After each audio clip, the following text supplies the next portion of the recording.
Angela Merkel faces mounting pressure to end the lockdown from senior government ministers amid fears Germany's economy will never fully recover. The German chancellor was urged to return the country to normal as soon as possible despite concerns it could be smacked by a third wave of coronavirus infections.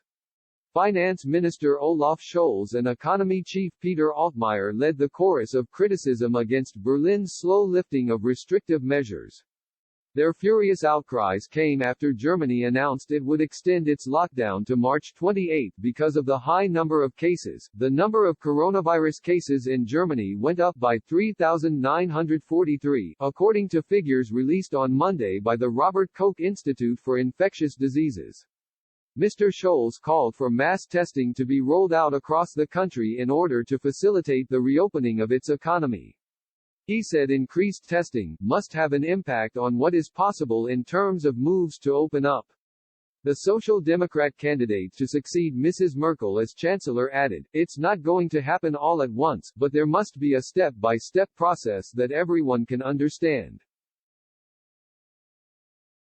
And Mr. Altmaier told a business conference, "The longer the lockdown lasts, the bigger the risk that Germany's economy will suffer long-lasting damage." After Berlin put the brakes on reopening the country, Mrs. Merkel insisted on a buffer period to allow for cases to fall. The Chancellor decided coronavirus infections would have to fall to a 7-day average of 35 per 100,000 people before moving forward. According to the European Centre for Disease Prevention and Control, Germany currently has a rate of around 123. The current infection figures remain high as Germany struggles to roll out COVID jabs across its population. Its sluggish scheme has only delivered 6.39 million doses of coronavirus vaccines to around 7.42% of its population. With Germany's vaccine campaign moving slowly, the country's expert panel on jabs is poised to U-turn on a recommendation against not using the AstraZeneca jab for over 65s.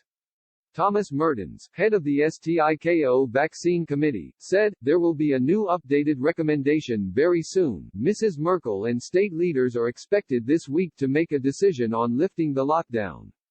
Some regions, especially those that border with Austria, France and the Czech Republic, have complained of high infection rates due to mutant COVID strains.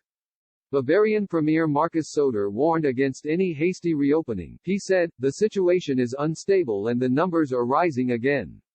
Michael Kretschmer, leader of the Saxony region, added, "We should not lose our nerve now." He insisted moving too quickly could spark a third wave of infections.